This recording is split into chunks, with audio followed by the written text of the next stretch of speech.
Hello, hello, happy Monday. So, should we do the usual? I think somebody's there. Well, I know Janice is there already, but could you just type and let me know that you can hear me so I know nothing catastrophic has gone wrong? Let me know, let me know. Is anybody out there? Itchy nose. Can you hear me, guys? There's always like a 25 second delay on this. So, you can hear me. Janice. I assume it's Janice. I hope I'm pronouncing your name correctly. I'm glad you can hear me. Thank you. Welcome. I don't recognize your face, so I think this is probably the first of my sessions you've been to. So, welcome, welcome. Delighted to have you here. So great. I've got a few more people popping up now as well. Sarub, hello, welcome. Thank you for joining. So let's give it a couple of minutes. Usually it takes people a good kind of 5, even 10 minutes to rock up. So some thumbs up as well. They really help the algorithms and help it boost its visibility. So some thumbs ups would be lovely. Giovanna, hello, welcome. Thank you for joining. Oh, good, Janice, I pronounced your name right. It's such a guessing game. I have all sorts of names appear and I have to say hello to people, which means I have to pronounce their names. So sometimes I get it right, sometimes I get it wrong. So, oh well, best I can do. Okay, so let me just tell me where you guys are from as well. Hi, KD, welcome, welcome. Janice, where have you come from? Let me know. And Giovanna, I recognize your face. So I think you must have been to one of my sessions before. Let me guess. Was it Italy, Giovanna? Is that where you come from? Let me know. Let me know. I'd love to know where you're all from. Okie dokie. So, from Greece, Janice. Very good. Very good. Actually, I had a colleague, a BIE in Amazon, who was from Greece. He was from Athens, funnily enough. KD, you've come from Dubai. Oh, I'm so pleased. Great. The reason why I have this at this time is I'm trying to get more of the population further east. There's obviously lots of coverage for the US. I have this one in the middle of the day here for me in Britain because I'm trying to reach out to India, Pakistan, Egypt, UAE. So I'm delighted, KD, that at least I've got you. Okay, gosh, we're very light on people today. So, oh well, you're here. Let's get going and see what happens. So, if you didn't know already, I am Gigi and I am the Amazon interview whiz. I interviewed and bar raised for Amazon for years and I have hired hundreds of Amazonians. I now run my own Amazon interview preparation academy where I use digital videos to mean that I can scale it, which means that you guys can get access to an expert Amazon interview coach like me without having to pay through the nose, because it became very clear to me when I was at Amazon that those that had preparation coaching did much better. And then I discovered how much interview preparation coaching costs and figured not a huge number of people had that amount of spare cash. Hence, I developed the Amazon Interview Whiz Academy. And if you hang on until the end, I will tell you all about something free and awesome that you can get through my academy that every Amazon candidate really needs. So, a little bit of housekeeping for today. I won't be I'm not asking any questions because hopefully I know the answers already. I will not be answering any technical questions. So there are about 250 job families in Amazon and no one person can be a technical expert in all of those. My expertise is in interview strategy and of course the leadership principles. So that's where I will focus my answers today. Please don't say I'm interviewing for a program manager role. Any tips? Of course I have tips. I have about 2.5 hours worth of them on my YouTube channel. So if you're just looking for general advice, please head over to the YouTube channel. Depending on how many people we have, kind of depends on how long the session is. I'm thinking we're probably going to have about half an hour today. But of course, if we run out of time, you can always either come to my next session on Wednesday or ask me any questions on YouTube.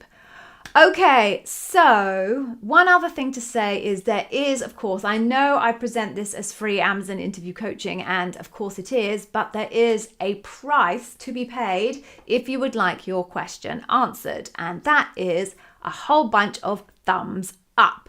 So thumbs up really helps the algorithm. It tells the algorithm there is good content here. So I need you to put a whole bunch of thumbs up in front of your question, and then I will be able to answer it for you. The other thing that would be awesome at the end of your question is just to tell me where you're from. What I want to be able to do is go back through this session and do a bit of a profile of where I am able to reach at this time on a Monday, because I want to make sure that I have my sessions at the most appropriate time possible. Okay, so I think that's about it for my starters. So I'm just going to go through the list here and say hello to people and then see if we can find some good questions. So a few new people have popped in. Hey Deepak, how you doing? From Germany. Guten Tag.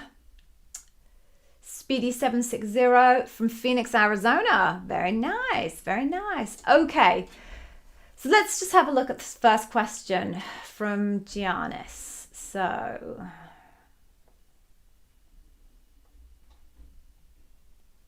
okay. All right, so it's a two-part question. So I'm just going to put the second part up here. See if I can make this a bit. Can I make that smaller? Okay. So, Janice, you said in your previous one that you passed your interview for a business development representative, and I want you to do another 2 interviews for a senior business development representative, L5. So, how should you prepare? And can I explain levels? Okay. So how you should prepare is exactly the same way as you prepared before. You obviously did an amazing job the first time, so much so that they think that perhaps you could be actually a higher level than you originally interviewed for.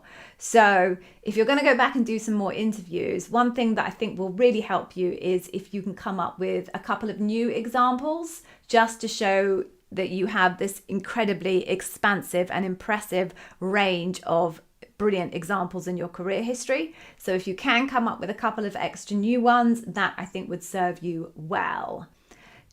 Your next question is, can I explain the levels? Well, to a degree.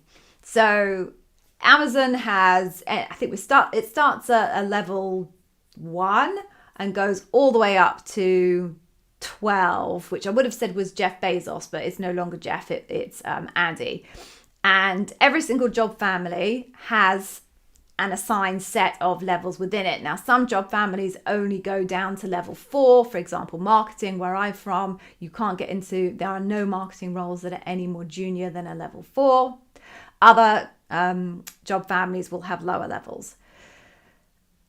The level is just a definition in terms of the seniority of the role, the scope of the work, and the complexity of the work. Now, the actual very specific definition of the scope and complexity of an L5 for a business development representative will be very different from the scope and complexity as described for an L5 in marketing. So I can't really sit here and explain to you exactly the difference in terms of L4s, 5s and 6s in business development representative job family.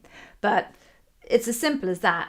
Kind of L4 would be more junior, L5 more senior, L6, L7, L8, L9, L10, L11, L12, and they'll all have their own different scopes and complexities and requirements depending on the actual job family that they're from. So Giannis, good luck. As I said, just see if you can get a couple of new extra examples. Fingers crossed, but you obviously did a really good job the last time, or they wouldn't have invited you back to interview for a more senior level. Good luck. Fingers crossed for you. Okay, thank you for that question. I'm going to move on. Now,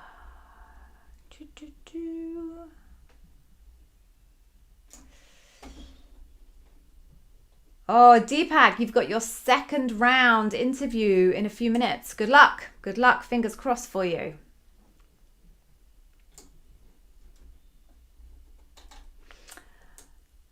Okay.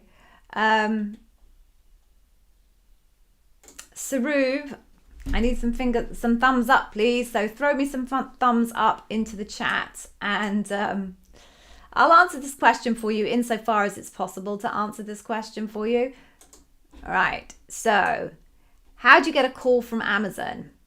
Well, it's the same way that you would get a call from any other company that you apply for. You have to find a role that you have 100% match to when it comes to the basic requirements. The preferred requirements you don't need to have 100% match to, but you definitely need 100% match to the basic requirements. So find a job where you have that 100% match. Write yourself a very strong CV/resume. I do have an article on LinkedIn that describes my view of what a good resume looks like. There are obviously a ton of resources out there on the web that talk about a good resume. You'll hear lots of different things, but ultimately the most important thing in a resume as far as Amazon is concerned is that you demonstrate impact. So in your explanation of your background, you are going to want to surface 3, 4 maybe key projects that you delivered in that role and exactly what the impact was. And I mean impact in terms of metrics.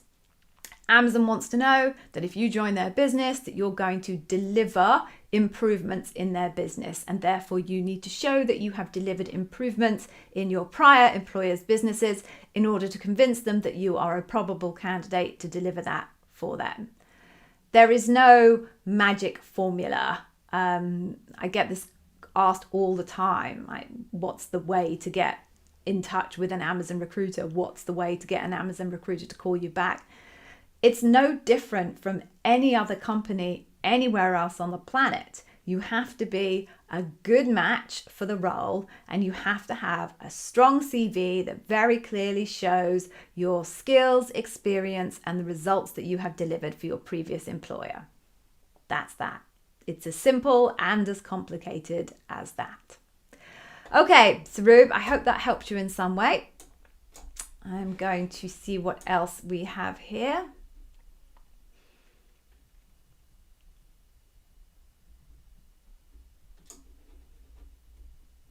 Okay. Giovanna, you had your first interview on May the 19th, but you haven't received an email. Is that good or bad? Ha ha ha. Love the ha ha ha, Giovanna. That's brilliant.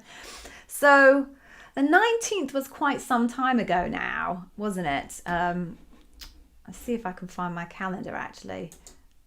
Oh, actually, it's over there. That's not going to be helpful. Okay, so the 19th, I mean, we're on the 6th of June now, so you are well outside of the 2-day. And if it was a first interview, you should have heard back a long time ago now, Giovanna. So my suggestion to you is, if you haven't already, do send an email to your recruiter and ask them where it is. So be very polite about it, right? You just mentioned that you had your phone screen on the 19th. You're very anxious to hear the outcome. Could they provide you with an update, please? You're well outside the 2-day window, so I find that a little bit disappointing that you haven't heard back yet.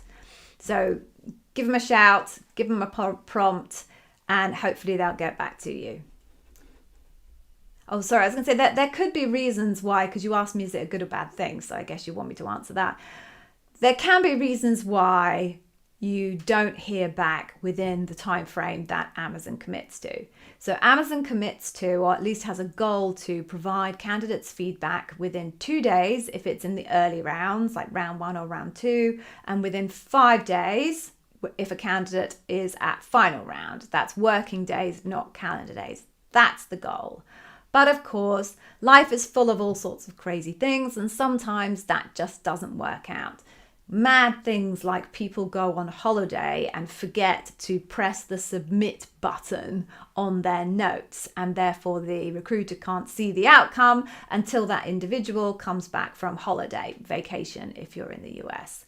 Or sometimes people just get completely drowned in work and they don't get around to actually writing up their notes, which they're supposed to do. Now, the Amazon system actually pretty much hounds you. You get automated emails literally twice daily if you go past the period of time that you're supposed to have submitted your notes on. So there's lots of systematic ways to try and drive people to do what they're supposed to do and fill in the notes and place their vote. But sometimes things go wrong. So Giovanna, it's not necessarily a bad thing. You may unfortunately be a victim of one of these mad, crazy things where it's just all gone slightly awry. But the best thing to do is to reach out to your recruiter and see if you can get yourself an answer. If you don't hear back from your recruiter, I'm going to suggest something a little bit radical here.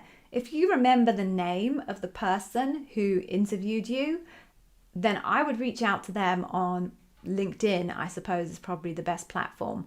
Although it's not ideal, you are entitled to hear back in terms of your interview process and how it has gone. So if you're not hearing back from your recruiter, I would say own the issue, contact the person who interviewed you on LinkedIn and let them know that you're still waiting to hear from your recruiter. Could they please perhaps give your recruiter a bit of a prompt to contact you back? Cool. Okay. Thank you, Giovanna. I have my fingers crossed for you. I hope that goes well for you. Okie dokie. So what else do we have here? Ashley Green. Welcome back, Ashley Green. It's always lovely to see you. Ashley. Okay. How would I describe Amazon's work-life balance? There is no Amazon's work-life balance, because Amazon is a company of 1 million people spread across the globe. And the general attitude to work will be very different country to country. You know, India has a very different attitude to how they focus on their work to, say, France, to the US, to Japan. It's very different purely because culturally, globally, it's very different. And then once you get below that, it's then very different when it comes to different teams. Different teams are at different stages of their growth. There are teams that are just starting out and have just launched something, well, in which case they're going to be very busy. There are other teams that have much more stable businesses and maybe they're just optimizing, in which case they're not going to be quite so busy. There are some managers who are very, very driven and very, very focused, and they set the tone for their team. There are other managers that perhaps are more relaxed and have a different view of how they want to spend their time. So actually there is no one answer to that question. And I've worked across a number of different teams in Amazon, and my work-life balance was very, very different depending on those teams that I worked in. So there's no one answer that I can give you, Ashley. You're going to need to, when you get to the interview stage, if that's something that interests you in particular, you're going to need to ask that of the hiring manager and of the immediate team that you'll meet in your interview process. If I were you, I would be very specific about what you mean by work-life balance. Otherwise, people tend to dance around it. If your question is, will I be expected to work long hours? Then find a way of asking that, because if you will be expected to work long hours, then maybe it's not a job that you want. So I know it's a bit sensitive because you don't want anyone to think that you're not up for it and that you're not willing to throw yourself into the role. But at the same time, if you aren't willing to work 80 hours a week, then better to know that now than to get all the way into a job and then discover that you're going to need to work to a level of commitment that perhaps is not what you would prefer. So you're going to have to think about how you phrase it, but if that's specifically what you want to know, then you should ask that question directly of the hiring manager and the immediate team that you end up interviewing with. Okay, So I hope that was helpful to a good degree, Ashley. Okay, moving on then.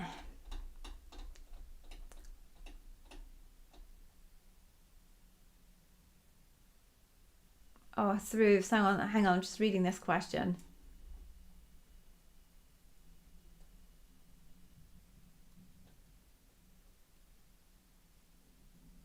Okay, Saru, I'm sorry I don't understand that question, so you might have to re-ask it again a little bit later.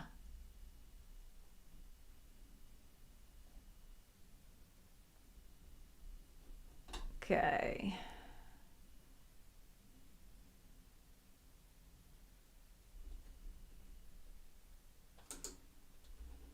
Hey DJ, how you doing? Welcome back.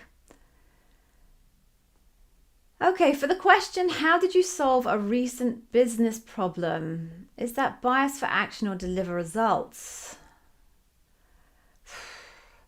Well, to be fair, DJ, it could be almost anything. I find these types of questions really unspecific. So it could be an invent and simplify. It could be a bias for action. It could be a deliver results. It could be I'll write a lot. It's a very, very vague question. I can't tell what the interviewer intended in terms of leadership principle from that, because as you could imagine, a recent business problem it could be anything. It could be a problem with a customer being upset.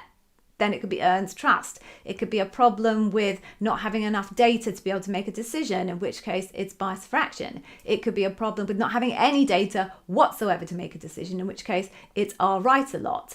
It could be a business problem where you keep coming up against barriers. Well, then it could be deliver results.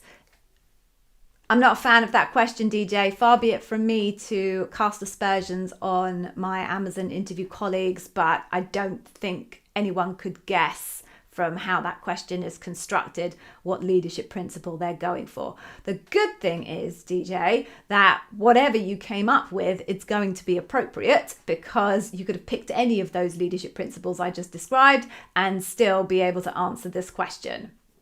So I don't know where else to go with that one. So it could be anything. Good luck. I mean, well done, because whichever answer you gave, you would have hit the spot. Okay, moving on then, DJ. Sorry that wasn't helpful, but that is not a very specific question. Oh, this is so funny. My friend constantly calls me. The one specific friend constantly calls me when I'm doing these live sessions. I keep telling her she does it. She keeps doing it. I'll turn off my phone. Sorry. Okay, moving on then. Okay, what else have we got? Oh, okay. Hey, Music Man. You are Sam. Awesome. How many days after loop does it take the team to convene to make a final decision? So that kind of speaks to what I was saying to Giovanna earlier. Amazon has an ambition to get back to an candidate within 2 days if it's early rounds, or within 5 working days if it is the final round, the loop, on-site, panel, whatever you want to call it. How soon they meet is intended to be within those 5 days. So usually it's not on the same day, because that doesn't give everybody enough time to do their notes. Quite often it is the next day. I'm not a fan of next day either, because I like to stew a little bit on my notes. So usually I would be asking my RC to arrange for it kind of 48 hours plus up to the 5 days after the final loop. There's no usual though, that's the thing. Everyone, it depends on how many people you have at your on-site loop panel. If there's lots of people, then it can be a real nightmare to get everybody together and everybody's diaries organized. If it's a smaller group, sometimes it's much easier to do it. So there's no usual, but it's going to be somewhere between 24 hours and the 5 working days, which is their commitment. As I said to Giovanna earlier, sometimes it goes over that for various different reasons, but usually it's going to be within that window. Okay, I hope that was helpful, Sam. I get the feeling that you're waiting.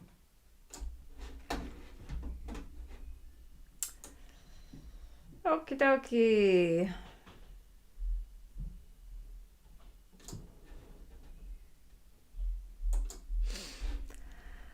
Hey Mohammed, how are you doing? Right, Ms. Gigi. Oh, I like that. Ms. Gigi. That'll be my show name. Okay. Do Amazon interviewers expect you to have all the job description skills, or is it fine since they picked your resume, which you'll miss some skills? Yeah, so if you didn't have the skills that the hiring manager really needed in terms of their basic requirements, you wouldn't have made it through to interview.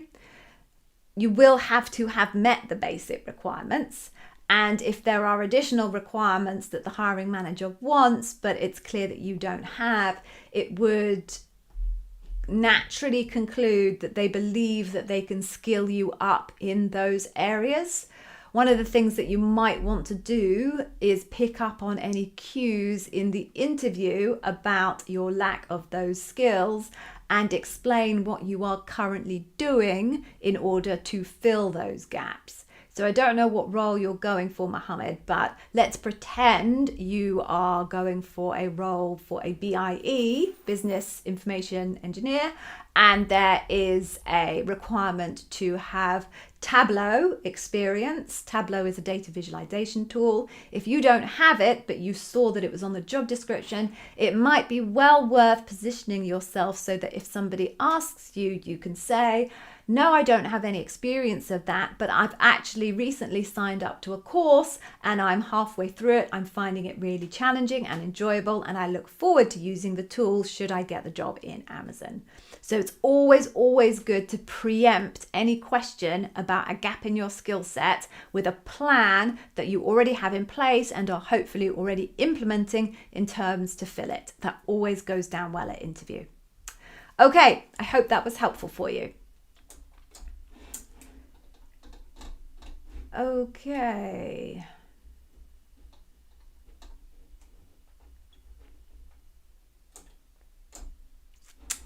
Hello. Ooh. I'm going to go for Muyiwa. I hope that's right. I'm sorry if I've mispronounced that. Does the 2 and 5 system apply to submitting the application? No, it's got nothing to do with submitting the application. That's to do with whether you've actually had an interview or not, or actually had an interview. Submitting applications and how long it will take you to hear back, there is no policy or fixed time frame that the recruiter / Amazon works to when it comes to simply being at the very top of the funnel, which an application submission is. Okay, so I'm gonna move on from that one. Saruv, oh, thank you. Hope I'm feeling better. I am today, but I've had a really bad couple of days. Shocking. I had a really bad back. Anyone else that doesn't know, I had a really bad back incident the other day, which was just absolute agony. It's taken a couple of days, but I am feeling a bit better. So thank you for asking, Saruv. That's very sweet. And you've got your final loop tomorrow. Fingers crossed. It's not a Friday. Everyone has it on a Friday. Fingers crossed for you. Let me know how you get on. Okay.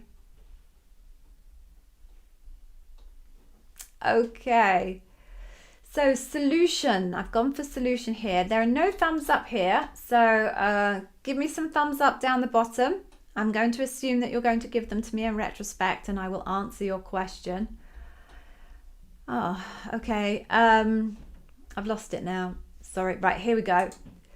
What does it mean by mixed feedback from the panel, as I thought there was only concern and strengths? Okay, so I have pinned in my LinkedIn profile in the featured article section a infographic about how exactly your interview answers are assessed. So you might want to go and have a look at that. I'm very proud of that infographic, which is why I pinned it there. But essentially, there is a 5-point scale that your interviewer will be assessing your answer on. And it goes from concern, some concern, mixed, some strength, strength. It's a 5-point scale. So to end up with mixed, it'll either be that the answers that you gave your interviewer were yeah, okay, but nothing particularly impressive or anything particularly concerning. Or maybe they just haven't had sufficient amount of evidence in the course of their conversation with you to actually feel that they can define it clearly as a strength on the strength side of the scale or the concern side of the scale. So 5-point scale through from strength, mixed, some concern, and concern. That's it. But go check out that infographic. It's pinned at the front of my LinkedIn profile. Okay.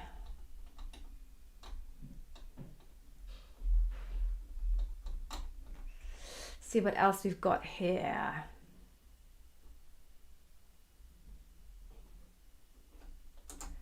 Yeah, KD, this is interesting. Thank you for my thumbs up. I just think that's a badly written job description, to be honest. I feel like I'm casting aspersions a little bit too much on my Amazon ex-colleagues here. But if there is a language requirement for a role, it should be written in the job description. There's nothing you can do about that. If you don't have that language skill, then you might quite politely feed back to the recruiter that they should probably make sure that they include that information in the job description, because it seems like something that would be rather important in terms of the skills that you need for the people who are applying. That's it. I have no other thoughts beyond that. Okay. Moving on then.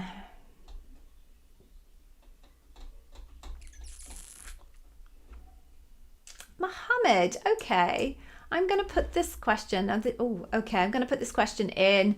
I'm actually going to do a video on this quite shortly, so I thought it might be pertinent to do this. So you're asking me what my one piece of gold advice would be. You've mentioned that you're having an interview for a front-end engineer, but actually my piece of gold advice applies to everybody, which is always have results. Always have results for your examples, and it needs to be some kind of metric. Now, not everyone is in a front end role, so you can't always talk about sales or revenue, but you certainly need to give some kind of a sense of how you moved the dial in your contribution in your role. So whether it's you reduced an error rate on something, whether you reduced the time to market on something, whether you reduced the amount of resources required to do something. I'm making it all up here, obviously, but you really need for every single example that you have in your interview with Amazon to show results. And it's exactly the same point that I made about resumes at the very beginning of this session. Amazon wants to be convinced that when you come into their business, you are going to deliver results. You are going to move the dial and help them improve their business in some way at whatever point in the funnel your role sits. So that's my one piece of gold advice. Go in with specific results with metrics. Okie dokie. I hope that is helpful, Mohammed.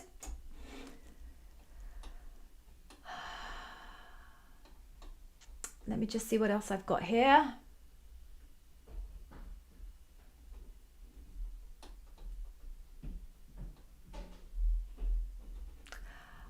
Austin, didn't give me any thumbs up. That's sad. Please give me some thumbs up, Austin. Let me just quickly pin this. You'd like to ask, if the Amazon interview is late for the phone interview, what can you do next? I think that's what you mean, that the person is late or they didn't show up. Not clear to me, Austin. So if your interviewer is late and you don't get the amount of time that you would have wanted to get, that's unfortunate. I would, if I were you, mention it to the recruiter. If you've lost a lot of time, so let's imagine you had a 45-minute interview and your interviewer didn't show up 15 minutes and therefore you've lost a third of your interview. That's quite significant. I would go through the interview with the interviewer anyway, but once that's finished, I would contact your recruiter and say to your recruiter that you did have the interview, but you lost 30% of it. how do they feel about that? It makes it quite difficult to actually say it to the interviewer. I can't imagine how comfortable I would be telling off an interviewer for being very late. If you're feeling brave, you can always say, I know, we've missed quite a lot of time. I appreciate you must be really very, very busy. Would it help if we rearranged it for another time? You could always go in with that one. They probably will say, no, let's just get on with it now. But you can always front up that as an offer, obviously, sympathetically, making it clear that you are offering them the opportunity to rearrange because they must be very busy. Stroke the pussycat in the right direction. So that would be, I guess, what I would suggest if your interviewer was late. If they don't show up at all, that's a completely different kettle of fish, Austin, but I don't think that's what you're saying to me. I hope that answers your question. If it doesn't, ask it again a bit further down. Okay, moving on then. Thank you, Austin.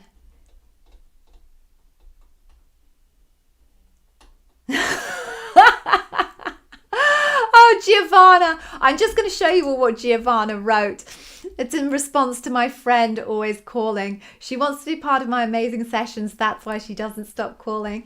So I'm going to send her this because she's going to laugh because we literally only had the conversation 2 days ago that she keeps calling in the middle of these. Giovanna, I think that there is nothing my friend would like less than going to work at Amazon. Bless her. She's a personal trainer. She's been running her own business for years.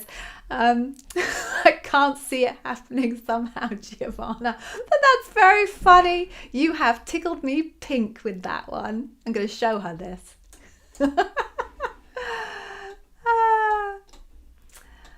Okay, what else do we have?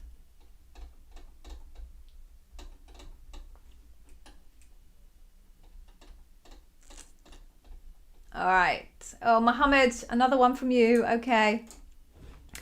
Is it true what people say Amazon blacklist for who is not accepted? No, that's just not true. I don't know what people say this or who they are or where they think they're getting their information from, but it's absolute, complete and utter nonsense. So no, there is no blacklist anywhere in Amazon that I have never ever seen or heard or spoken about ever. Okay, hopefully we can close the door on that one.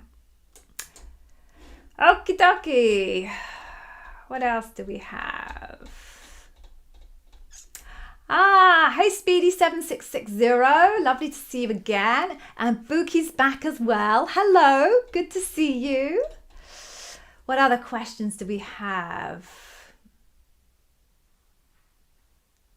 Okay. Yashvir, I can't answer that question. That is a very specific technical question associated with the TPM role. So I'm sorry, I cannot answer that one. So I'm going to move on, but I wanted you to know that I wasn't going to be able to answer it rather than just ignore it. Luca, hello Luca, welcome. It's always lovely to see Luca. Oh, thank you, Sam. That's nice. I like to be told I'm awesome. Who wouldn't like that? Okay, what else have we got? Great question, Bright Souls. Awesome question. Okay, I'm wondering if I can make this a bit skinnier, this. I don't seem to be able to. All right. So your QAE, great job. I knew lots of fabulous QAEs in Amazon. You've never dealt with a customer directly. How do you answer a customer obsession question? Well, the thing with customer obsession is it doesn't actually have to be about an external customer. A customer is anybody who is the user or the recipient of the product that you output. So as a QAE, your customer is going to be possibly your TPM or your PM or a marketer like me.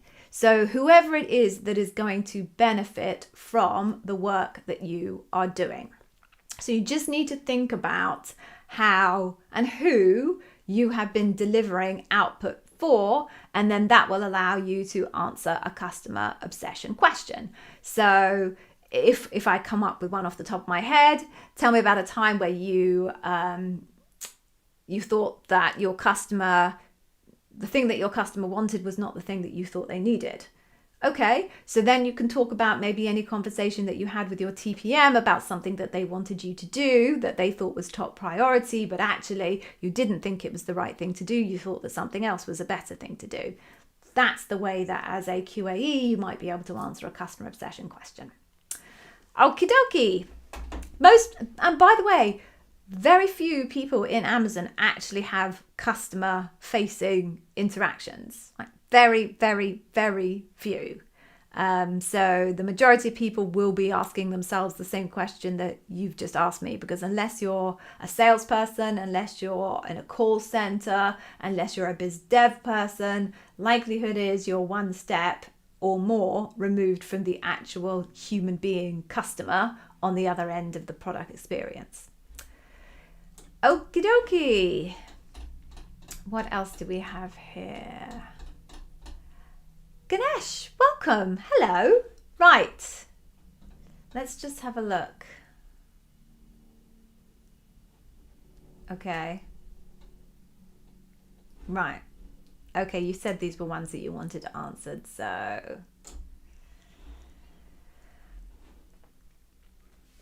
you've got your prep session with the senior recruiting lead. What are some high value questions you can ask the person at the time? So Ganesh, it depends what you mean when you ask me what a high value question is. If you want to know what if your definition of high value question is a question you can use to impress them, then don't bother, because that's not the purpose of this interview prep session.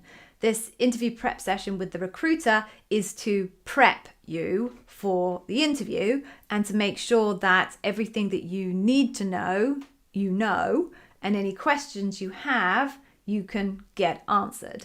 So in that context, high value questions that you would be asking that person would be any questions that you are unclear of when it comes to the interview experience, or when it comes to the role, or where it comes to the scope and complexity of the role, or where it comes to compensation.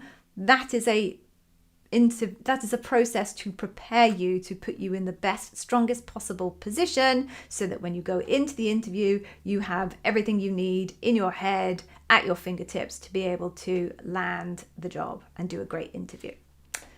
So I hope that answers that question.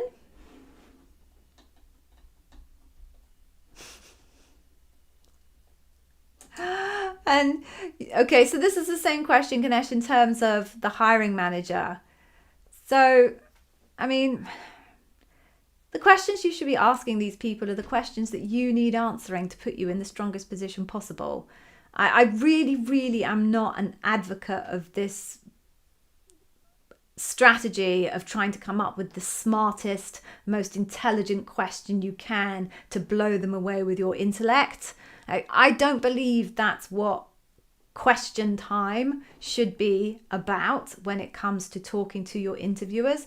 Question time, as far as I'm concerned, should be about trying to find out the information that you need so that you can be sure that this is the right job, the right company, the right team, the right hiring manager for you.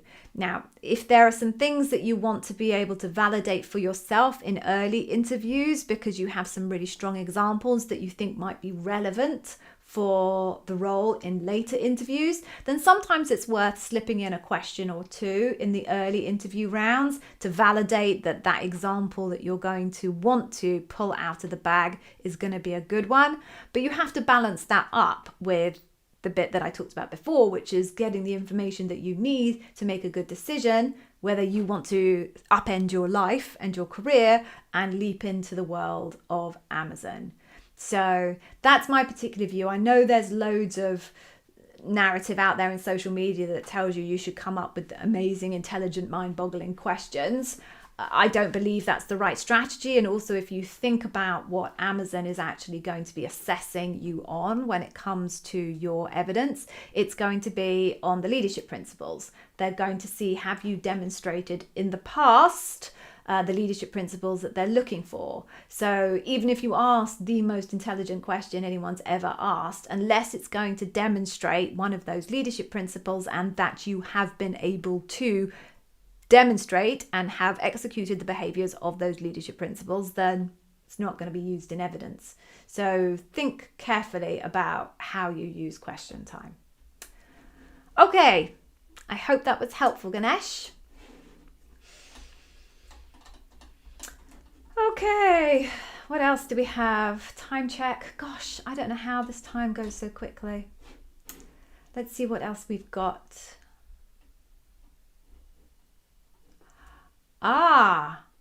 Austin, your interviewer didn't show up and you didn't have time for the interview. That's disappointing, Austin, isn't it? That's shocking. That really, really shouldn't happen. Now, having said that, I have to be honest. I am guilty of having done that once or twice, where something went wrong with my diary or I got completely caught up in something and I missed it. Amazon interviewers are human and sometimes they stuff up, and I will hold my hand up to having done that a couple of times. So don't assume the worst if your interviewer didn't show up. Contact your recruiter as soon as you possibly can. Let them know that something obviously went wrong and your interviewer didn't show, and could you please arrange another interview? There's no way that it will be anything underhanded or anything like that. I'm sure it was just one of those things that goes wrong. So just contact your recruiter and they will rearrange it for you. Good luck. Okay, what else do we have?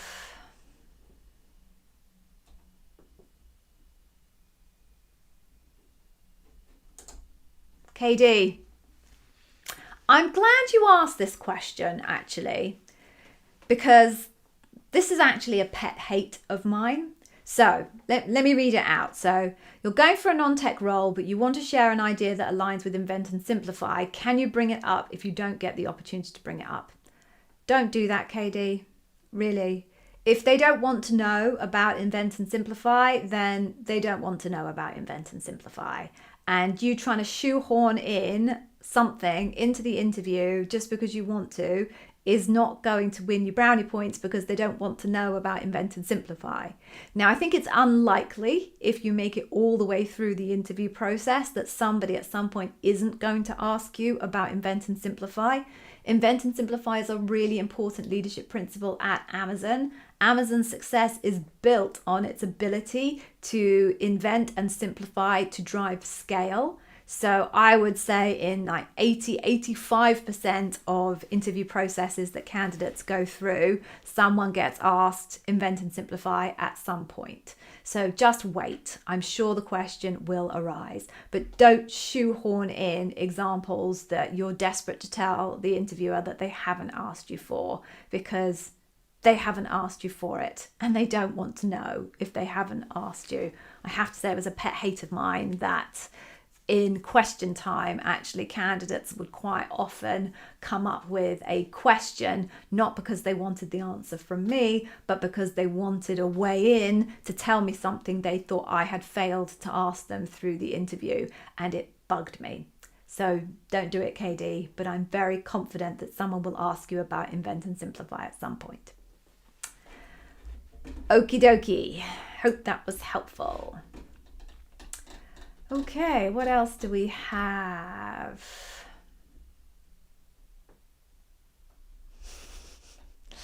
Sorry, I was just reading something a bit further on. Okay, what have we got?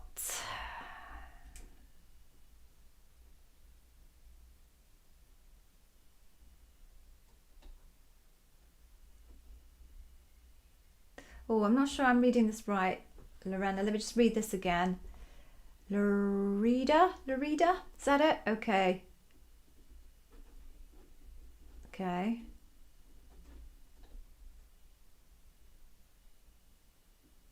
Oh, okay. You're just telling me the story. I'm waiting to see the question, but I don't think there was one. So good luck, Lorida. I hope it goes well for you. Fingers crossed, and big virtual hugs to you. Big virtual hugs. Okay, so Music Man, yes, you're right. There are so many rumors about the Amazon interview process. I have to say, Music Man, I'm just going to pop that up here because here's an opportunity for me to rant. This is the exact reason I started my YouTube channel.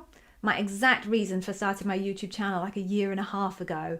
It was two things. One was I There were candidates who came along who I just made bad mistakes that really, if they just understood things a little bit more, they would never make. That was one of the impetuses. The other impetus was I saw information from so-called Amazon interview coaches online that was just wrong, like dangerously wrong. I would see information in Quora or other forums of candidates telling each other things that just weren't true, but they had just hypothesized from their sample size of one. So there are so many rumors, there's so much nonsense out there. And if you are preparing for Amazon interview, of course I would say this, but please believe me, I say it with the best of intentions and from my heart. Get your advice from people who have worked at Amazon. From people who have worked at Amazon, because they know what they're talking about. Anybody else, they've never been inside. They don't know. They might interview different Amazonians and get other bits of information and aggregate it all up.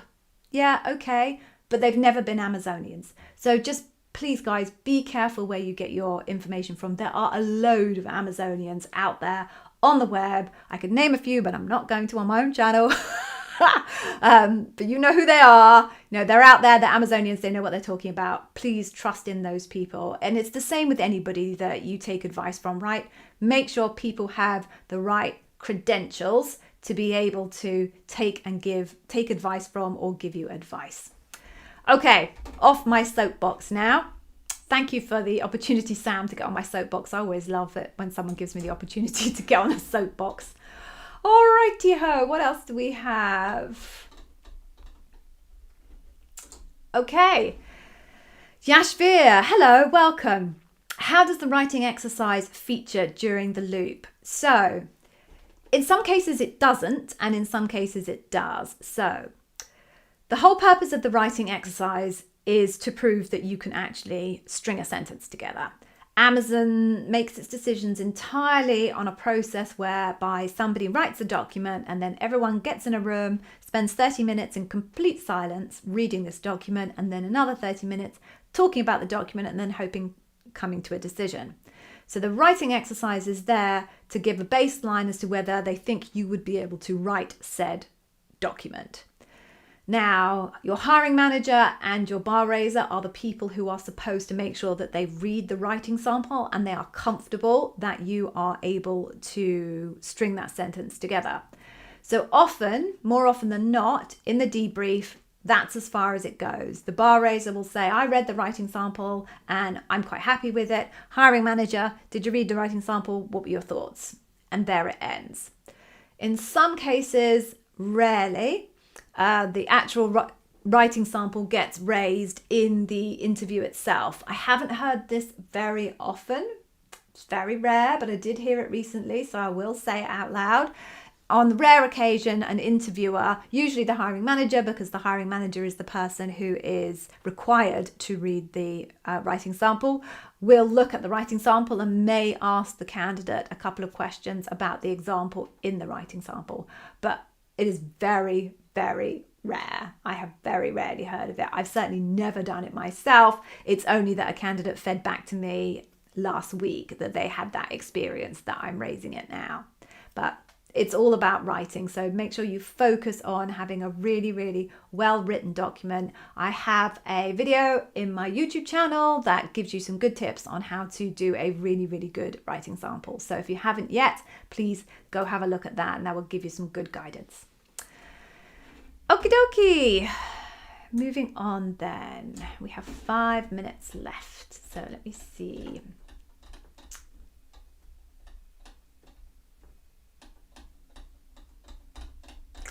What else have we got?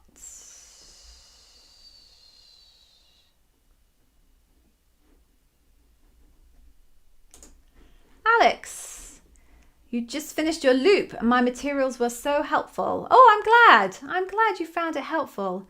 You had to pull one example. I see. So in your interview, you had to reuse your writing sample example in the interview. That's fine. That's absolutely fine, Alex. Oh, I think you've just written some more here. Hang on.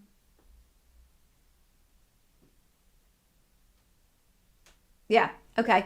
Yeah, so if you have to repeat anything in the interview, I always think that repeating the example that you used in the writing sample is the best one to repeat. Because as I said a minute ago, the writing sample is really there mainly to test your ability to write. It's less there to use as leadership principle evidence. That doesn't mean to say it isn't used as leadership principle evidence, but it's less used for leadership principle evidence than when you actually have an interview. So if you reused your writing example for interview and that was your one repeat, absolutely fine, not a problem. It was actually a really good strategy. So fingers crossed for you. Let us know how you get on, Alex. Okay, so what else do we have? We've got 4 minutes left.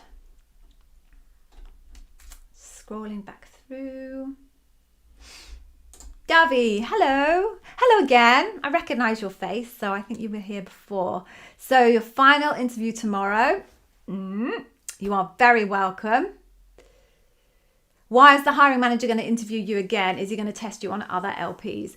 Yes, so the hiring manager will interview you again. The reason being, if you were I'm going to take this out of the work analogy, right? If you were going to go and live with someone, and they had to decide whether they wanted you to come and live with them in their house, share their space, kitchen, live, date side by side, have conversations with you, try and live peacefully and happily and harmoniously. I'd be surprised if you were happy to only meet that person once and make a decision based on that one half an hour, 45-minute meeting. The reason why your hiring manager meets you again is because they're going to have to live with you.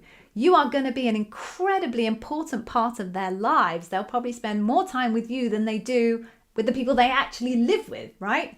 And you'll be a key factor in their ability to succeed in their role. So you're really, really important in terms of your ability to impact positively or negatively on that person's life. So damn right they're going to meet you more than once because it's a massive decision. So that's the reason why your hiring manager meets you twice, because they want to get a really, really good feel for whether you're the person that they want to invite into their lives. Are they going to test you on other leadership principles? They will. So there's no point in them asking you exactly the same questions again, because they wouldn't find out anything new or different from the first time round. So the second time round, they should be asking you different questions based on different leadership principles. I hope that all makes sense now. Okie dokie. So we only have 2 minutes left. So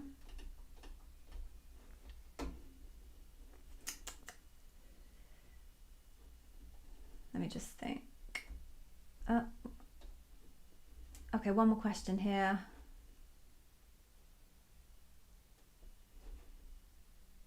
Yeah, so Alexis, okay, there we go. So you've got your loop with 4 interviewers and 1 on the following day, okay? Yes, you remember hearing one of my videos not to repeat answers. You're trying to stay within the last 4 or 5 years. And then your next question is, can you go back further than that? Yes, you can go back further than that. Now, the reason why I give the advice not to go much further back than 4 or 5 years is Amazon is looking for evidence from your past in terms of how you'll behave in the future. And therefore, your more recent past is going to be more indicative of what will likely happen in your recent future or your imminent future. I always get that language mixed up. In your imminent future. The other reason why I suggest not going back much more than 4 or 5 years is for reasons of scope and complexity. If you're going back much more than 4 or 5 years, chances are you'll be talking about a much more junior role than the role that you're applying for today in Amazon. Now, one of the biggest reasons people fail Amazon interviews is because the examples that they give do not reflect the scope and complexity of the role that they're applying for now, and the team don't have the confidence that you're up to the job. So that's why I suggest not going back much further than 4 or 5 years.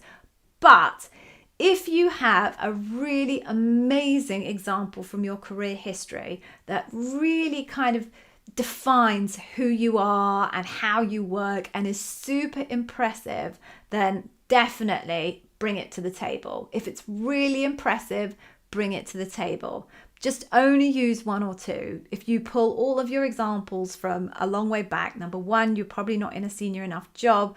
And number two, they're going to be wondering why you haven't been talking about your most recent roles. So yes, you can. Just only do it once or twice and make sure that example is really impressive.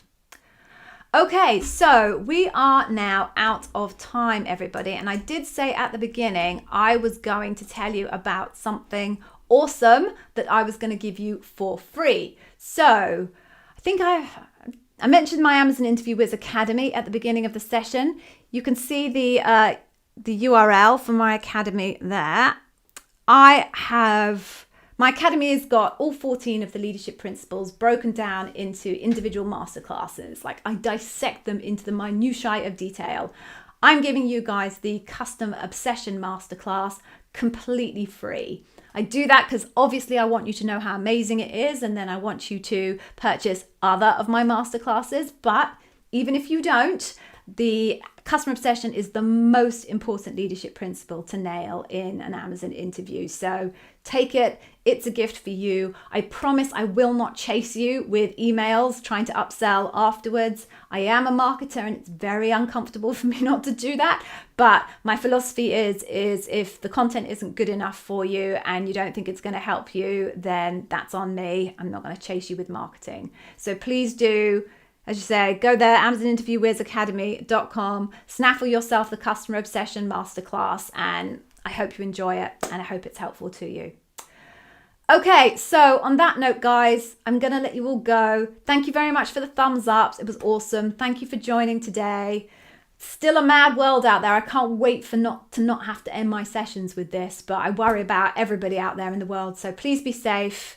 Look after yourself, look after your families, and I will see you next time. Bye.